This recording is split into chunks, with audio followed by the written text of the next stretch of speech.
Hello and happy Monday. Welcome to Cincy Lifestyle. We sure do appreciate you joining us on this Monday. Mona, good morning. Good morning, Clyde. Yep, you know what? Mondays aren't so bad because you know what? We get to spend time with all our viewers, so I love it, and I hope they feel the same way about us. I agree. You're right. It's not so bad, so I'm going to look up. I'm just going to see the bright side of things today. And you know, Mona, this is National Card Playing Day, too. Now, we sometimes stop and pay attention to national days of note, and this is certainly one of them. Are you much of a card player?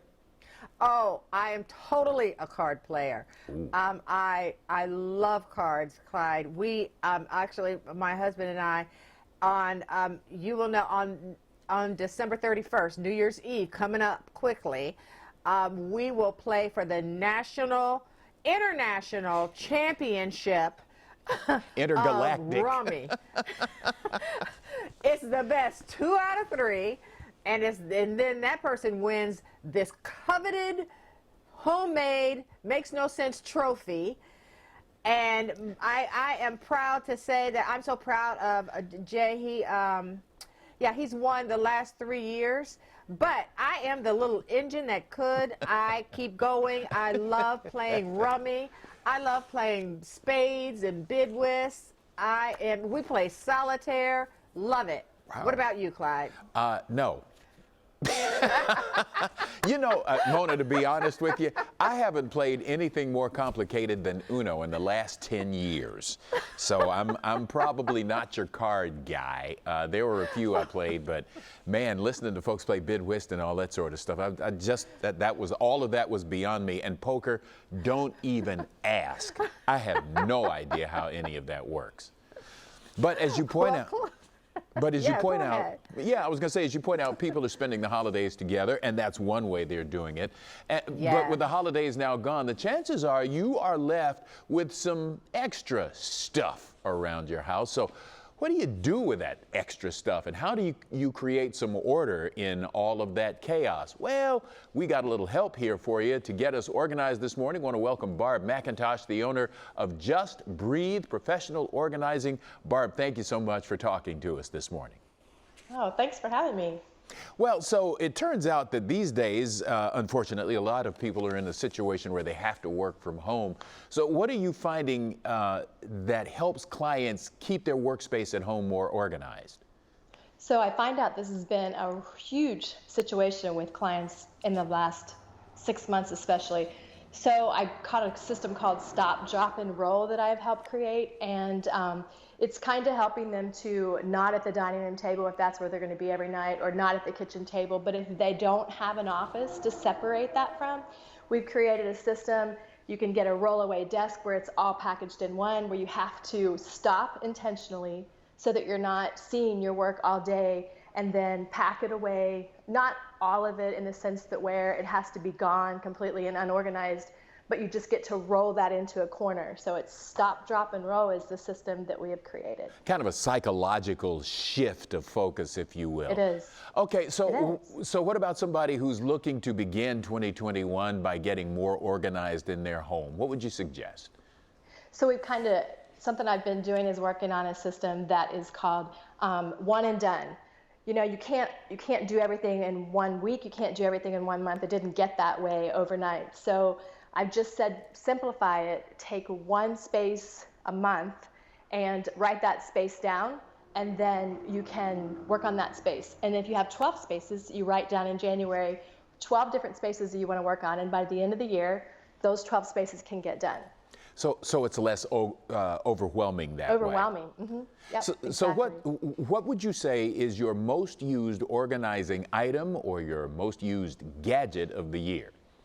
So my gadget of the year, if you can see this, is, I know it's simple, but it's a turntable. I used it on the last time when I was on the show, but every space that's above a laundry room, a kitchen, any space that is too hard to reach, you just put it on these, and they have all different sizes. I like the clear, I like the clean line, and things can not get lost that are above. And even can work for below as well for the larger ones. Sure. And is there a specific system that you find is your favorite for making life easier? Yes. So what I like is clear because you can see everything in it, unless you just feel like it's too much and you need to hide it. And so you make it fun. They have all these different sizes. I've used this many times in closets and bathrooms and underneath sinks, underneath laundry counters. And then you get to have a fun label that you can put on it. But it's just very simple, clean line, and they have all different sizes and needs. Sure. All right. Last quick question. As the holidays wind down, folks are going to be looking for a way to improve their Christmas storage game. What would you suggest? So wrapping paper becomes a very big frustration. You find a spare bedroom, you put it in, it's all over the floor. You take an old or a new garment bag, and clear is better, but this is all I had today. So you hang it up, you put all of your wrapping paper inside of this, you just line it up inside of it, visual to see, and then you hang a bag up here that has your wrapping paper, your tape, your scissors, and all the things you're going to need for actually wrapping, hanging in the closet, out of the way, and that's your simple system. What a cool idea. So if folks want to tap into more of your creative ways of dealing with clutter in their lives, how can they do that? So justbreatheorganizing.com is my website, and from there you can link on to call me for a Zoom consultation or an in-face visit. And another thing I'm doing a lot of this year is packing and purging. COVID has seemed to be the time for people to purge and feel better about their space. So we're doing a lot of packing and purging and unpacking in new homes. Okay, all right. That is absolutely great. Thank you for talking with us today. Thanks, Clyde. I appreciate it. Absolutely. Mona? Well, the week between Christmas and New Year's is often a time to reflect and plan out your goals for 2021. And if on your list is beefing up your book knowledge, the Kenton County Library is here to help. And right now I want to welcome Janice Shepard from the Kenton County Library. And thank you so much for joining us. Thanks for having me. I'm happy to be here. Thank you. All right, so Christmas is gone and 2021 is on the horizon. So what are some popular titles as we head into the new year? Well, first I want to start with our young adult picks. I would say Sarah J. Maas's A Court of Silver Flames is going to be really big this year. It's a continuation in the world she built in A Court of Thorns and Roses, which was highly popular. Angie Thomas, author of The Hate You Give, is going to come out with a new title called Concrete Rose, which I think is going to be another big hit, and people are going to be wanting to put that on hold pretty quickly to get their hands on it here at the library. All right, Oh, no, go ahead, Janice. Oh, sorry. I was just going to mention a few adult titles. Before She Disappeared by Lisa Gardner, The Wife Upstairs by Rachel Hawkins, and The Heart Principle by Helen Wang, and Actor Age Eat Brown by Talia Hibbert are a few of the adult titles that I think are going to be good this year. Well, those are all sounding really good, and I belong to a book club, so we may be reading one of those. Now, is there a genre that has become more popular this year? I think that we're going to be seeing a continuation of thrillers really making a scene in 2021, as well as these funny, heartwarming contemporary romances. We've been seeing those the last couple of years, and they're going to be releasing a lot more in the coming year, as well as nonfiction that's socially aware. We're going to be seeing a lot more books regarding social issues that we're facing in America, from racial injustice to climate change, and probably some books on the pandemic that we faced this year. Mm-hmm. Yeah, I bet there'll be a lot of those out. All right, but let's do something for Clyde. What about an oldie but goodie? What do you recommend for an oldie but goodie? What I'm recommending isn't terribly old, but Madeline Miller's Song of Achilles and Circe, which was released in 2018. Both of these are Greek mythology retellings. They have a bit of a spin, but they're very much relevant to our contemporary lives. She's a New York Times bestselling author, and I think that these are really great for people who enjoy Greek mythology, but also people who maybe aren't familiar with these classic stories can really delve in and find some good stuff. Well, it sounds really good. It sounds really good. And so, Janice, tell us, do you have a favorite? A favorite of the new year or an oldie? For let's say of the new year. Oh, of the new year, I'm probably going to be reading A Court of Silver Flames by Sarah J. Maas. It's definitely one of those young adult books that has a lot of appeal to adults as well. It's a fantasy series that I've been reading, and I'm looking forward to exploring that world more. All right, I know a lot of people love the fantasy series, so how can they connect with you at Kenton County Library? Well, if you are interested in placing any of these titles on hold or checking out what we are doing in the new year, definitely check out kentonlibrary.org and our social media. Our Facebook is a great place to find everything that we are doing, including virtual programs. All right, Janice, thank you so much. Really good information. We appreciate you coming on the show.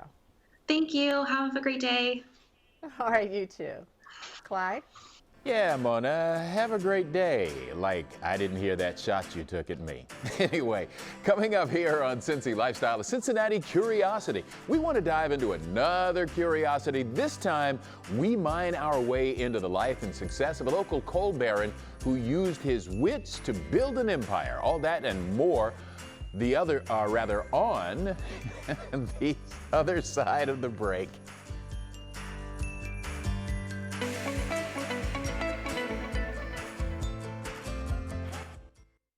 Holidays are the perfect time for snuggling up and reading a good book, and we are ever so fortunate to have a number of talented authors in our area, one of whom is author and illustrator Will Hillenbrand. Will, thank you so much for being here today. Well, I'm happy to be here, Clyde. Let's talk about what inspired you for Santa's Story and perhaps by extension all of your books. Well, for this particular story, it happened when I was a child. My dad read The Night Before Christmas to us on the night before Christmas, and I'm the youngest of 4 boys, and I could have heard that story forever. But I was like in 6th grade, and my oldest brother, who was in high school, said, "I don't want to hear it anymore." And my dad closed the book, and I didn't think Christmas could happen unless my dad read that story, because within every holiday, we have our own tradition. Sure. That was mine. I didn't know it. My dad recorded it on a cassette tape, and so I have his voice. But that was the last time. Even now, still? Yeah, still, yeah. But he's passed away many years. But so when my son was young, we read The Night Before Christmas on the night before Christmas. I made a little paper mache Santa holding his book, and then about 4 years ago, and I always keep journals and sketchbooks, and I had one on Christmas morning when I should have probably been doing dishes or something. But what I did was I drew Santa, and I had Dad Santa reading, and I thought, Santa reading to whom?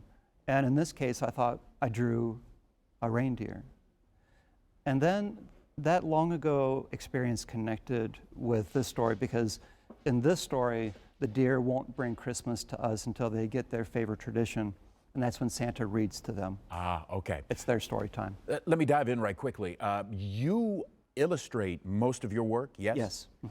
All of the books I do, I illustrate. You do the illustrations Right. for all of the books and for others. How critical is the good relationship between words and pictures in what you do? It's seamless.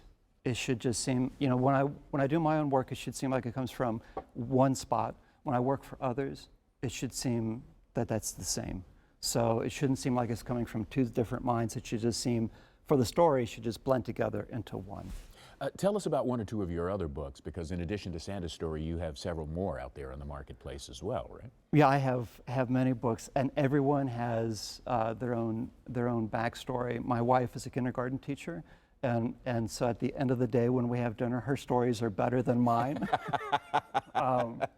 Written by life. That's right, exactly, and children, and so they are the very, very best. And so sometimes I did a book that came out this last fall called Mighty Reader, and that was inspired by an experience that she had with her children, and I think a certain need that I felt was important to talk about. That book, Mighty Reader, is a series, so it'll continue on with more books. And where can people get your book? At any independent bookseller within the tri-state, they may have copies. This book has sold out nationwide through Amazon, but with some local booksellers, their favorite independent bookseller, they may have a few copies left. Congratulations, Will Hillenbrand. We appreciate you stopping by. I'm happy to be here. Thank you. Indeed. Entrepreneurial with a capital E. That's how you describe Robert Gordon. His resume would read coal baron and financial success. but at the top of his resume would read slave. So how did he take that leap? It's another one of those Cincinnati curiosities. In the 1800s, coal was big business in Cincinnati, and competition was fierce. Cincinnati's established coal merchants were appalled when Robert Gordon set up shop in 1847. See, he was new, he was young, he was ambitious, and most upsetting of all, he was black. In Cincinnati in 1847, well, this simply would not stand. The white coal dealers got together and agreed to run this young upstart out of town by colluding on prices. They dropped their prices so low that they expected Gordon to go bankrupt trying to sell his coal supplies at similar prices. The white dealers did not count on Gordon's business savvy. Instead of selling his own coal, Gordon hired light-skinned African-American agents who bought cheap coal from the white dealers to fill Gordon's orders. Gordon kept his own coal in reserve. Winter was so harsh that year, the Ohio River froze. No one could get shipments of coal to Cincinnati. The white coal dealers had been buying coal at market rates but selling at a loss to drive Gordon out of business. Consequently, they had little capital left to spend on scarce and expensive coal. Gordon, on the other hand, had saved up his supplies and had plenty of coal to sell at high prices. Gordon earned a fortune, and no one ever challenged him again. Gordon was born the slave of a rich yachtsman of Richmond, Virginia. His master owned a coal yard, which he assigned Gordon to manage. Gordon was so successful that his owner gave him all of the slack, or waste coal, resulting from handling. Gordon saved up his slack and sold it to the Richmond manufacturers and blacksmiths, accumulating thousands of dollars. Gordon purchased himself in 1846 and set out for free soil. Gordon ran his Cincinnati coal yard from 1847 through the Civil War. During the war, he invested heavily in United States bonds and spent his profits from those bonds in Walnut Hills real estate. When Robert Gordon died at the age of 71 in 1884, he left a substantial estate estimated at $200,000 to his widow and daughter. That's almost $7 million in today's money. He also provided a generous gift to the Colored Orphan Asylum and a provision to support a home for aged and indigent African American women. What a story. And now I want to welcome back the master of curiosities, the one and only Greg Hand. Good to have you with us. Always Glad to be here. So help us understand how big coal was in Cincinnati. Oh, this was amazing. You know, if you look at photos of Cincinnati during this time period, one thing that stands out is our wonderful tree-covered hills were completely barren. We had chopped down every tree for miles around, firewood, building houses. There was the only fuel that was available was coal, not only for burning the coal itself, but we had gas lines then, gas illumination, but it wasn't natural gas, it was coal gas. And so a big factory down by the river would burn coal and capture the gas and pump it around to use for gas illumination. Coal was a major, major industry. It was the only source of heat and light in this city. Well, how often was it then that you would see like African American owning a business like that? At that time, it was extremely rare. You can count the examples on the fingers of one hand. Probably the only other person who comes to mind at the same time period was a gentleman named Henry Boyd, who was a furniture manufacturer, and he faced the same sort of opposition. The white business owners in Cincinnati really did not want successful black entrepreneurs in this city. Henry Boyd, for instance, with his furniture factory, it was burned down so many times he couldn't get insurance. Wow. But his furniture is now in museums. The Boyd bed is now a collectible item. Oh my. Well, let's talk a little bit about the Gordon family. Yes.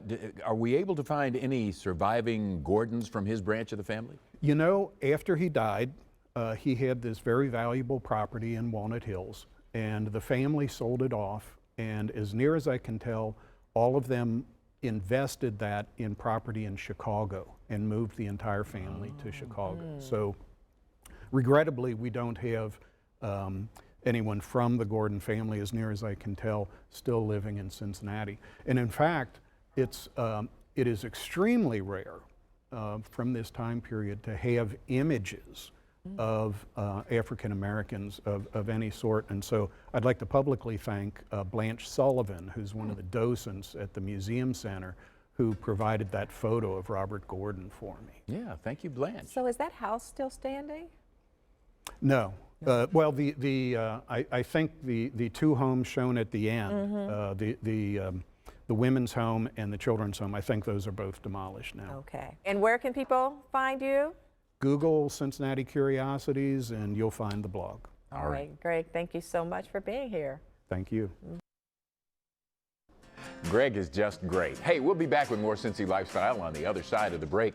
Plus, be sure to check us out on Facebook. We post all of our guest segments, community stories there for you to watch and share with your friends. So like and follow us now, facebook.com/Cincy Lifestyle. Stick around, we'll be right back.